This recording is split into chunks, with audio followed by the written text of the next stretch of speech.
Hi friends, ఈరోజు మనం 2018లో వచ్చిన మెలేవెలెంట్ అనే British horror thriller movie explanation ని చూద్దాం. ఈ మూవీలో అన్నా చెల్లెలు అయిన జాక్సన్, యాంజిలా మరో ఇద్దరు కలిసి దయ్యాలను వెళ్ళగొట్టే పనులు చేస్తుంటారు. కానీ నిజానికి వాళ్ళ దగ్గర దయ్యాలని తరిమే శక్తులు ఏం ఉండవు.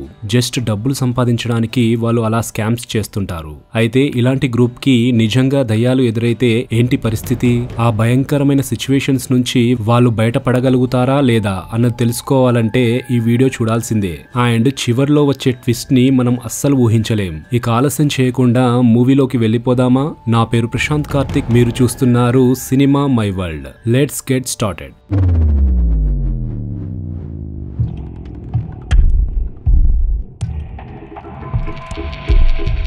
మూవీ స్టార్ట్ అవగానే అన్నా చెల్లెలు అయిన జాక్సన్ అండ్ యాంజిలా దయ్యాల్ని తరిమే వ్యక్తులుగా జనాల్ని స్కామ్ చేస్తూ లైఫ్ లీడ్ చేస్తుండడం చూస్తాం. ఈ కథ 1986వ సంవత్సరంలో స్కాట్లాండ్ లో జరుగుతుంటుంది. జాక్సన్ అండ్ యాంజిలాతో బెత్ మరియు ఎలియాట్ అనే ఇద్దరు వ్యక్తులు కూడా వర్క్ చేస్తుంటారు. అసలు నిజానికి వీళ్ళ నలుగురికి దయ్యాల్ని వెళ్ళగొట్టే శక్తులేం ఉండవు. కానీ జనాల్ని నమ్మిస్తూ మోసం చేస్తూ డబ్బులు సంపాదిస్తుంటారు. ఆ రోజు ఒక చిన్న ఫ్యామిలీ నుంచి వీళ్ళకి కాల్ వస్తుంది. విషయం ఏంటంటే ఒక చిన్న పాప వాళ్ళ అమ్మ రీసెంట్ గా చనిపోతుంది. ఆ చనిపోయిన ఆవిడ ఇంకా ఆ ఇంట్లోనే తిరుగుతుంది అని ఆమె భర్త ఫ్రాంక్ నమ్ముతూ ఉంటాడు. మీరేం భయపడకండి, చనిపోయిన ఆవిడ ఆత్మను స్వర్గంలోకి పంపిద్దాం అని జాక్సన్ వాళ్ళతో అంటాడు. ఫ్రాంక్ దగ్గర నుంచి యాంజిలా ఇన్ఫర్మేషన్ నోట్ చేసుకుంటుంది. నా వైఫ్ మ్యాడీ ఎక్కువగా బేస్మెంట్ లో ఉంటూ టైలరింగ్ చేస్తూ ఉండేది అని ఫ్రాంక్ యాంజిలాకి చెప్తాడు. బెత్ మరియు జాక్సన్ మానిటర్స్ దగ్గర ఉండి చూస్తుంటే యాంజిలా, ఎలియట్ బేస్మెంట్ లోకి వెళ్తారు. బేస్మెంట్ లో మనుషుల సైజులో బొమ్మలు ఉంటాయి. యాంజిలా చనిపోయిన మ్యాడీ ఆత్మను పిలుస్తూ ఉంటుంది. అదే టైంలో మానిటర్ దగ్గర ఉన్న బెత్ కెమెరా ఆపరేట్ చేస్తున్న ఎలియట్ కి రికార్డెడ్ వాయిసెస్ ని ప్లే చేయమని సిగ్నల్ ఇస్తూ ఉంటుంది. ఆ సౌండ్స్ విన్న ఫ్రాంక్ నిజంగా తన వైఫ్ మ్యాడీ ఆత్మ ఏదో చెప్పడానికి చూస్తుంది అని నమ్ముతూ తాను తన వైఫ్ తో మాట్లాడాలి అనుకుంటాడు. కానీ అంతలోనే ఆత్మతో కనెక్షన్ కట్ అయిపోయింది.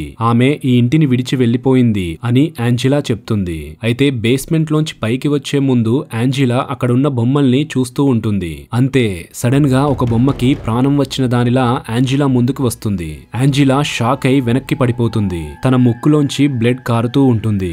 అసలక్కడ ఏం జరుగుతుందో అన్న విషయంపై యాంజిలాలో ఒక రకమైన భయం మరియు కన్ఫ్యూజన్ మొదలవుతుంది. కట్ చేస్తే అందరూ కలిసి సక్సెస్ పార్టీని పబ్ లో ఎంజాయ్ చేస్తుంటారు. జాక్సన్ తమ వర్క్ కి సంబంధించిన అడ్వర్టైజ్మెంట్ ప్యాంప్లెట్ ని అందరికీ చూపిస్తాడు. తన అమ్మకి సంబంధించిన రెప్యుటేషన్ ని ఈ వర్క్ లో జాక్సన్ వాడుకుంటున్నాడు అన్న విషయం యాంజిలాకి నచ్చదు. జాక్సన్ చేసింది ఎలియట్ కి కూడా నచ్చదు. మూడ్ ఆఫ్ అయి యాంజిలా, ఎలియట్ అక్కడి నుంచి బయటకు వస్తారు. బేస్మెంట్ లో ఏం జరిగింది, అలా పడిపోయావు అని ఎలియట్ అడుగుతాడు. మీరే ఏదో ప్రాంక్ చేశారు అంతే కదా అని యాంజిలా అంటుంది. లేదు, మేమేం ప్రాంక్ చేయలేదే అని ఎలియట్ అనడంతో యాంజిలా మరింత కన్ఫ్యూజన్ లో పడుతుంది. యాంజిలా ఇంటికెళ్ళాక తన మదర్ ఫొటోస్ ని చూస్తుంటే సైకియాట్రిక్ హాస్పిటల్ కి సంబంధించిన ఎన్విలప్ కనిపిస్తుంది. తన అమ్మకి సంబంధించిన వస్తువుల్ని చూస్తూ నిద్రలోకి జారుకుంటుంది. నెక్స్ట్ డే మార్నింగ్ ఎవరో వ్యక్తి కాల్ చేసి అర్జెంట్ గా మీతో పని ఉంది, చాలా ముఖ్యమైనది, మీరు హెల్ప్ చేయాలి అని అంటుంటే లేదు, ఇప్పుడు మేం ఆ వర్క్ చేయడం లేదు అంటూ కాల్ కట్ చేస్తుంది యాంజిలా. ఈ మధ్య క్లాసెస్ కి రావడం లేదు అంటూ కాలేజ్ డీన్ యాంజిలాకి క్లాస్ పీకుతుంటే ఆరోగ్యం బాగుండక రావడం లేదు అని యాంజిలా ఏదో కవర్ చేయడానికి చూస్తుంటుంది. మరి ఇదేంటి అంటూ దయ్యాలను తరిమే వ్యక్తుల గురించి న్యూస్ పేపర్ లో వచ్చిన ఆర్టికల్ ని చూపిస్తుంది. కాలేజ్ కి రాకుండా ఏంటి పనులు, నీకిష్టం లేకుంటే మానేసి వెళ్ళిపో, నీ ప్లేస్ లో శ్రద్ధగా చదువుకునే వాళ్ళు ఎంతో మంది సీట్ కోసం చూస్తున్నారు అని డీన్ ఫుల్ కోపంతో మాట్లాడుతుంటుంది. అదే టైంలో అక్కడున్న డోర్ నాబ్ కదులుతుండడాన్ని యాంజిలా చూస్తుంది. అంతేకాకుండా యాంజిలా అంటూ సన్నగా పిలుస్తున్న శబ్దాలు వినిపిస్తుంటాయి. అంతలో డోర్ ఓపెన్ అయి ఎవరో వ్యక్తి బ్లడ్ మరకలతో వస్తాడు. యాంజిలా కన్ఫ్యూజన్ లో చూస్తుండగా హే, నీ ముక్కులోంచి బ్లడ్ కారుతుంది అని డీన్ అంటుంది. యాంజిలా వెంటనే అక్కడి నుంచి బయటికి వచ్చేస్తుంది. కట్ చేస్తే యాంజిలా తన తాతయ్య ఇంటికి వెళ్తుంది. మాటల్లో అతను యాంజిలా వాళ్ళ అమ్మ గురించి అంటే తన కూతురు గురించి చెప్తుంటాడు. చనిపోయే ముందు మీ అమ్మకి ఏవో శబ్దాలు వినిపించేవట, ఏవేవో ఆత్మలు కనిపించేవట, పిచ్చి కాకపోతే కాకపోతే అంటూ అతను చెప్తుంటే తన అమ్మకి జరిగినట్టే తనకి కూడా జరుగుతుందా, తాను కూడా తన అమ్మలానే చనిపోతుందా అని యాంజిలా ఫీల్ అవుతూ ఏడుస్తుంది. జాక్సన్ ఎవరికో డబ్బులు బాకీ ఉంటాడు. టైంకి పే చేయనందుకు వాళ్ళు వచ్చి అతన్ని చితక్కొడుతుంటారు. యాంజిలా తిరిగి ఇంటికి వచ్చేస్తుంది. ఎందుకు క్లయింట్ కాల్ చేస్తే మనం అవైలబుల్లో లేమని చెప్పావు అని జాక్సన్ యాంజిలాని అడుగుతాడు. మనం చేస్తున్నది కరెక్ట్ కాదు, నేను ఇలా జనాల్ని మోసం చేసే పని చేయలేను అని యాంజిలా అంటే, సడన్ గా ఎందుకిలా చేస్తున్నావు, నాకు డబ్బు సమస్య ఉంది, మనం ఈ వర్క్ చేయకుంటే అన్ని డబ్బుల్ని మరే రకంగా సంపాదించలేం, ప్లీజ్ హెల్ప్ చేయి అని జాక్సన్ వేడుకుంటుంటాడు. యాంజిలా అక్కడి నుంచి తన రూమ్ లోకెళ్లి ఏడుస్తుంటుంది. బెత్ బట్టలు సర్దుకొని వెళ్లిపోదాం అని అనుకుంటుంది. ఎందుకంటే జాక్సన్ ని కొట్టిన వాళ్ళు మళ్లీ వచ్చి అటాక్ చేస్తారేమోననే భయం. వద్దు వెళ్ళొద్దు అంటూ జాక్సన్ బెత్ ని కన్విన్స్ చేసి ఆపుతాడు. ఆ రోజు రాత్రి యాంజిలా పడుకొని ఉండగా కింది ఫ్లోర్ లోంచి ఏవో సౌండ్స్ వినిపిస్తుంటాయి. మెల్లిగా వెళ్లి చూస్తుంది. కిచెన్ లో యాంజిలా వాళ్ళ అమ్మ కళ్ళు లేకుండా కనిపిస్తుంది. అంతే, షాక్ అవుతుంది. ఒక్కసారిగా నిద్రలేస్తుంది. తనకి వచ్చింది పీడకల అని తెలుసుకుంటుంది. కొత్త క్లయింట్ వాళ్ళ వర్క్ చేయడానికి నాకు ఓకే అని యాంజిలా జాక్సన్ కి చెప్తుంది. నా ముద్దుల బంగారు చెల్లెలు అంటూ జాక్సన్ ఫుల్ హ్యాపీగా ఫీల్ అవుతాడు. అందరూ కార్లో బయలుదేరుతారు. విలేజ్ రూట్ లో ప్రయాణం చేస్తుంటారు. యాంజిలా మాత్రం తనకి వచ్చిన కల గురించే ఆలోచిస్తూ వర్రీ అవుతుంటుంది. చివరికి వారు అనుకున్న చోటికి వస్తారు. వాచ్మెన్ గేట్ ఓపెన్ చేస్తాడు. కాంపౌండ్ లోపలికి వస్తారు. బయట నుంచి ఇంటిని అబ్జర్వ్ చేస్తూ ఈ ఇంటిని చూస్తుంటే ఏదో మిస్టీరియస్ ఫీలింగ్ వస్తుంది అనుకుంటారు. తమకి కాల్ ద్వారా కాంటాక్ట్ అయిన గ్రీన్ అనే ముసలావిడ వచ్చి వాళ్ళని కలుస్తుంది. ఇంటిని చూపిస్తుంది. గ్రీన్ కొంచెం ట్రెడిషనల్ భావాలు ఉన్న వ్యక్తిలా కనిపిస్తుంటుంది. డబ్బులు పే చేయండి, మీ ప్రాబ్లం ని మేం తీరుస్తాం అంటూ పే స్లిప్ ని గ్రీన్ కి ఇవ్వబోతాడు జాక్సన్. లేదు, ముందు ప్రాబ్లం సాల్వ్ అవ్వని, అయ్యాకే డబ్బులు ఇస్తా అంటూ గ్రీన్ సింపుల్ గా చెప్పినా చాలా స్ట్రాంగ్ గా చెప్పినట్టు మన జాక్సన్ కి అర్థమై మరు మాట్లాడకుండా నోరు మూసుకుంటాడు. యాంజిలా గ్రీన్ తో మాట్లాడుతూ ప్రాబ్లం ఏంటో తెలుసుకోవడానికి ప్రయత్నిస్తుంటుంది. ముందు అరుపులు వినిపించేవి, ఆ తర్వాత నవ్వులు. కానీ పోను పోను భరించలేని విధంగా కేకలు వినిపిస్తున్నాయి. నా కొడుకు హెర్మెన్ నా మనవరాళ్ళని చంపి 15 సంవత్సరాలవుతుంది. వాడు అలా మారటానికి నేనే కారణం. వాడి చిన్నప్పుడే వాడి ప్రాబ్లం ని గుర్తించి కేర్ తీసుకుని ఉంటే ఇంత ఘోరం జరుగుండేది కాదు అని చెప్తూ గ్రీన్ ఏడుస్తుంటుంది. జరిగిన దాంట్లో మీ తప్పేం లేదు, ఏడవకండి అని వీళ్ళందరూ ఆమెను ఓదారుస్తుంటారు. చనిపోయిన తన మనవరాళ్ల ఫొటోస్ ని చూపిస్తుంది. వాళ్ళను చంపిన తన కొడుకు ఫోటోని కూడా చూపిస్తుంది. అతని పేరు హెర్మెన్. ఫోటోలో చూస్తే అమాయకుడిలా కనిపిస్తున్నాడు. అంత దారుణం చేశాడు అంటే నమ్మడం కష్టం. జాక్సన్ ఇల్లంతా తిరుగుతూ అబ్జర్వ్ చేస్తుంటాడు. ఒక దగ్గర సడన్ గా వాచ్మెన్ తన ముందు నుంచి నడుచుకుంటూ వెళ్లిపోవడం చూసి దడుచుకుంటాడు. గ్రీన్ కి నమ్మకం వచ్చేలా ఎలా సౌండ్స్ తో వాయిసెస్ తో ప్లాన్ వర్కౌట్ చేయాలో జాక్సన్, బెత్ మరియు ఎలియట్ డిస్కస్ చేస్తుంటారు. ఎందుకంటే గ్రీన్ కాస్త తెలివైన ఆమెలా కనిపిస్తుంటుంది. వాళ్ళకి కాస్త దూరంలో నిల్చొని ఉన్న యాంజిలా చిన్నమ్మాయి పాట పాడుకుంటూ వెళ్లడం చూస్తుంది. అదే టైంలో తన ముక్కులోంచి బ్లడ్ కారుతుండడాన్ని గమనిస్తుంది. వాష్రూమ్ లోకి వెళ్లి క్లీన్ చేసుకుంటుండగా వెనకాల నుంచి ఏదో నీడ వెళ్ళినట్టు అనిపించి తిరిగి చూస్తుంది. అక్కడెవరూ ఉండరు. అంతలో అక్కడికి ఎలియట్ వస్తాడు. యాంజిలాకి ఏదో మిస్టీరియస్ వాయిసెస్ వినిపిస్తుంటాయి. అలానే ముందుకు వెళ్లి డోర్స్ ఓపెన్ చేస్తూ చెక్ చేస్తుంటుంది. ఒక దగ్గర సడన్ గా ఒక అమ్మాయి నవ్వుకుంటూ వెళ్లిపోవడాన్ని చూస్తుంది. వెంటనే లోపలికి వెళ్లి డోర్ వేస్తుంది. ఏం జరిగింది, ఎందుకలా టెన్షన్ పడుతున్నావు అని ఎలియట్ అడుగుతాడు. ఎలియట్ కి సమాధానం చెప్పే లోపే తన పక్కన ఒక అమ్మాయి నిల్చొని ఉండడం చూసి భయంతో మూర్ఛపడిపోతుంది. ఆ అమ్మాయి నోరు థ్రెడ్స్ తో కుట్లు వేసి ఉంటుంది. కాసేపటికి యాంజిలా కాన్షియస్ లోకి వస్తుంది. అందరూ కంగారు పడుతుంటే జాక్సన్ మట్టుకు నీకేం కాదు, మనం మన పని పూర్తి చేసుకుని వెళ్తున్నాం అంటూ మాట్లాడుతుంటాడు. అసలు మీరు ఆత్మలని ఎలా కాంటాక్ట్ అవుతారో చెప్పండి, మీపై నాకు చాలా డౌట్స్ ఉన్నాయి అని గ్రీన్ అడుగుతుంది.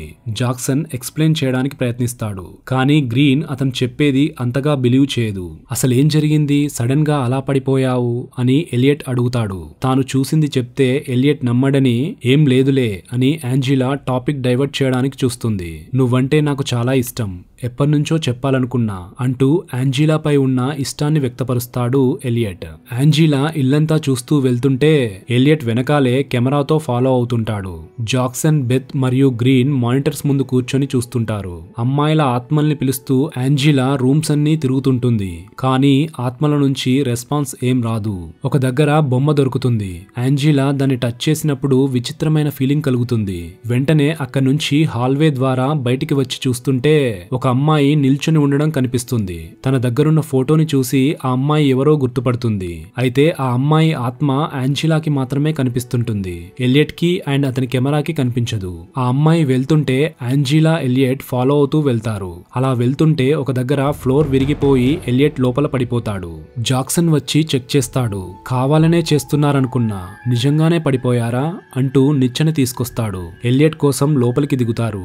లోపల వాల్ పై ఉన్న బొమ్మల్ని చూసి అమ్మాయిలు ఎలా టార్చర్ కి గురై చనిపోయారో తెలుసుకుంటారు. కెమెరా ఇంకా రన్ అవుతూనే ఉండడంతో వాళ్ళేం చేస్తున్నారో మానిటర్ ముందున్న గ్రీన్ కి అర్థమవుతుంది. తనకి జరిగిన ఎక్స్పీరియన్సెస్ ని యాంజిలా జాక్సన్ కి చెప్తుంది. కానీ జాక్సన్ నమ్మడు. అదంతా నిజం కాదు, నీ ఇమాజినేషన్ అంటూ కొట్టిపారేస్తాడు. ఎలియట్ కాలికి గాయమవుతుంది. అతన్ని ఇద్దరూ కలిసి పైకి తీసుకొస్తారు. ఇకపై నేను ఇలాంటి స్కామ్స్ చేయదలుచుకోలేదు అని యాంజిలా జాక్సన్ కి చెప్తే, మళ్ళీ మొదలెట్టావా అంటూ జాక్సన్ గొడవ పెట్టుకుంటాడు. ఒక దగ్గర గ్రీన్ బాధతో కూర్చొని ఉండడం చూసి జాక్సన్ వెళ్లి కలుస్తాడు. మీరు ఆత్మలని కాంటాక్ట్ అయ్యే విషయంలో ఫెయిల్ అయ్యారు. మీకేం తెలియదు, జనాల్ని నమ్మించి మోసం చేస్తున్నారు అని అంటూ, నిజానికి నా కొడుకు హెర్మన్ తప్పే లేదు. నా మనవరాళ్ళకి అలా జరగాలని రాసిపెట్టి ఉంది. జరిగింది అంతే అని గ్రీన్ చెప్తుంటే, అమ్మాయిల హత్యల వెనుక గ్రీన్ కూడా ఇన్వాల్వ్ అయినట్టు ఉంది అని జాక్సన్ అనుమానిస్తాడు. వెంటనే అక్కడి నుంచి వెళ్లిపోవాలి అని అనుకుంటూ ఎలియట్ ని యాంజిలాని కాంటాక్ట్ అవుదాం అని చూస్తూ బెత్ ఉన్న ప్లేస్ కి వస్తాడు. కానీ అక్కడ బెత్ కనిపించదు. మానిటర్స్ అండ్ ఎక్విప్మెంట్ డ్యామేజ్ అయి కనిపిస్తాయి. వెనుకకు తిరుగుతాడు. అంతే, అమ్మాయి ఆత్మ తన ఎదురుగానే ఉంటుంది. జాక్సన్ ఓ రేంజ్ లో షాక్ అవుతాడు. మెల్లిగా వెనుకకు వెళ్తుంటాడు. ఆ అమ్మాయి దగ్గరగా వస్తుంటుంది. అదే టైంలో యాంజిలా రేడియో ద్వారా కాంటాక్ట్ అవడంతో మళ్ళీ అక్కడంతా నార్మల్ గా కనిపిస్తుంటుంది. ఎలియట్ ని తీసుకుని వస్తుంటే బెత్ నెక్లెస్ ఫ్లోర్ పై కనిపిస్తుంది. రక్తం మరకలుంటాయి. అదే టైంలో చిన్నమ్మాయి ఆత్మ కనిపిస్తుంది. అంతే, ఇద్దరూ దడుచుకుంటారు. జాక్సన్ కి కూడా తనలానే ఆత్మలు కనిపిస్తున్నాయి. తమ అమ్మ నుంచి వచ్చిన సిక్స్త్ సెన్స్ పవర్స్ వల్లే వాళ్ళిద్దరూ ఆత్మల్ని చూడగలుగుతున్నారు అని యాంజిలా ఫీల్ అవుతుంది. జాక్సన్ బెత్ ని వెతుక్కుంటూ వెళ్తుంటే ఒక దగ్గర కనిపిస్తుంది. అయితే ఆమె నోరు థ్రెడ్స్ తో కుట్టేసి ఉంటుంది. ఏదో అదృశ్య శక్తి తమ వైపే వస్తున్నట్టు యాంజిలా గమనించి వెంటనే ఎలియట్ ని తీసుకుని కార్ దగ్గరికి వస్తుంది. కాసేపటికి జాక్సన్ బెత్ ని తీసుకుని కార్ దగ్గరికి వస్తాడు. అక్కడి నుంచి కార్ లో ఫాస్ట్ గా వెళ్తుంటారు. జాక్సన్ కి ఇంకా వియర్డ్ వాయిసెస్ వినిపిస్తుంటాయి. అలా ఫాస్ట్ గా వెళ్తుంటే దారిలో ఒక అమ్మాయి నిల్చొని ఉండడాన్ని చూస్తాడు. అదంతా తన ఇమాజినేషన్ అని ఫీల్ అవుతూ కార్ ని ఆపకుండా మరింత స్పీడ్ గా పోనిస్తూ డాష్ ఇచ్చుకుంటూ వెళ్లిపోతాడు. అయితే నిజానికి అక్కడ అమ్మాయికి బదులు వాచ్మెన్ ఉంటాడు. అతను చనిపోతాడు. జాక్సన్ కార్ ని చెట్టుకు ఢీకొనడంతో బెత్ కార్లోంచి వెళ్లి బయటపడుతుంది. వెళ్లి చూస్తే అప్పటికే చనిపోతుంది. జాక్సన్ చాలా ఫీల్ అవుతాడు. బెత్ ని హగ్ చేసుకుని ఏడుస్తాడు. అదే టైంలో హెర్మన్ వెనకాల నుంచి వచ్చి షావల్ తో జాక్సన్ ని కొడతాడు. జాక్సన్ అన్కాన్షియస్ లోకి వెళ్లిపోతాడు. యాంజిలా కార్ యాక్సిడెంట్ వల్ల ఇంకా అన్కాన్షియస్ లోనే ఉంటుంది. హెర్మన్ వచ్చి ఎలియట్ ని బయటికి లాగి షావల్ తో కొడతాడు. కాసేపటికి యాంజిలాకి మెల్కో వస్తుంది. బెత్ చనిపోయినట్టు చూసి ఏడుస్తుంది. ఎలియట్ దగ్గరికి వచ్చి ఏం జరిగిందో తెలుసుకుంటుంది. హెర్మన్ జాక్సన్ ని ఇంటివైపు తీసుకెళ్లాడు అని ఎలియట్ చెప్తాడు. తన బ్రదర్ జాక్సన్ కోసం యాంజిలా ఇంటివైపుకి వెళ్తుంటుంది.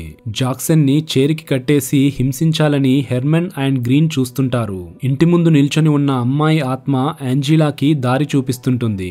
మరోవైపు జాక్సన్ నాలుకని కట్ చేసి మూతిని థ్రెడ్ తో కుడుతుంటుంది గ్రీన్. ఎలియట్ అతి కష్టంగా ఇంటి వైపుకి వద్దాం అని ప్రయత్నిస్తుంటాడు. యాంజిలా జాక్సన్ ఉన్న ప్లేస్ కి వస్తుంది. హెల్ప్ చేయలేని స్థితిలో ఉన్నందుకు తన బ్రదర్ కి సారీ చెప్తుంది. జాక్సన్ ని షెడ్ లోకి తీసుకెళ్ళు అని గ్రీన్ హెర్మన్ కి చెప్తే అతను తీసుకెళ్తుంటాడు. నాకున్న ఒక్కగానొక్క బ్రదర్ ని ఏం చేయొద్దు అని ఏడుస్తూ గ్రీన్ ని వేడుకుంటుంటుంది యాంజిలా. అదే టైంలో ఎలియట్ వచ్చి హెర్మన్ ని కత్తితో పొడుస్తాడు. గ్రీన్ హెర్మన్ దగ్గరికి వెళ్లి గాయపడ్డ తన కొడుకుని చూస్తూ ఏడుస్తుంటుంది. ఎలియట్ యాంజిలా దగ్గరికి వచ్చి కట్లు విప్పుతుంటాడు. హెర్మన్ చనిపోతాడు. అంతే, గ్రీన్ ఫుల్ కోపంతో ఎలియట్ ని కత్తితో అటాక్ చేస్తూ చంపాలని చూస్తుంది. అదే టైంలో అక్కడ అమ్మాయిల ఆత్మల్ని యాంజిలా చూస్తుంది. ప్లీజ్ హెల్ప్ చేయండి అని యాంజిలా వేడుకుంటుంది. ఎలియట్ ని గ్రీన్ ఇక చంపేస్తుంది అనే టైంలో అమ్మాయిలందరూ గట్టిగా అరుస్తుంటారు. గ్రీన్ ఆ అరుపుల్ని భరించలేక డిస్ట్రాక్ట్ అవుతుంది. యాంజిలా కట్లు విప్పుకొని వచ్చి గ్రీన్ ని చంపేస్తుంది. గ్రీన్ చనిపోగానే అమ్మాయిలు మెల్లిగా మాయమైపోతారు. యాంజిలా హెల్ప్ కోసం రోడ్ పైకి వస్తుంది. జాక్సన్ ఆత్మ బెత్ కోసం వెతుకుతుండడాన్ని చూస్తుంది. జాక్సన్ కూడా చనిపోయినట్టు చనిపోయినట్టు తెలుసుకొని ఇక తనకి తోడుగా ఎవరూ లేరు అని ఫీల్ అవుతూ యాంజిలా ఏడుస్తుంటుంది. అంతలో దారిలో వెళ్తున్న వాళ్ళు వచ్చి యాంజిలాని ఎలియట్ ని హాస్పిటల్ కి తీసుకెళ్తారు. చివరికి అంతటి హారర్ సంఘటన నుంచి ఎలియట్ అండ్ యాంజిలా బతికి బయటపడడం అండ్ ఒకరి చెయ్యి ఒకరు పట్టుకొని ఉండడం చూస్తాం మనం. యాంజిలా తాతయ్యకి విషయం తెలిసి ఇలాంటి టైంలో నిన్ను ఒంటరిగా వదిలేసి ఉన్నానే అంటూ అతను ఫోన్ లో మాట్లాడుతూ బాధపడుతుంటే అదే టైంలో ఏదో మిస్టీరియస్ నీడ అక్కడి నుంచి వెళ్లడం చూసి లేదు నేను ఒంటరిగా ఏం లేను అని కాన్ఫిడెంట్ గా చెప్తూ తనతో పాటు తోడుగా తన బ్రదర్ ఆత్మనో లేక తన అమ్మ ఆత్మనో ఉన్నట్టు యాంజిలా ఫీల్ అవుతుంటే బ్లాక్ ఫ్రేమ్ పడుతుంది.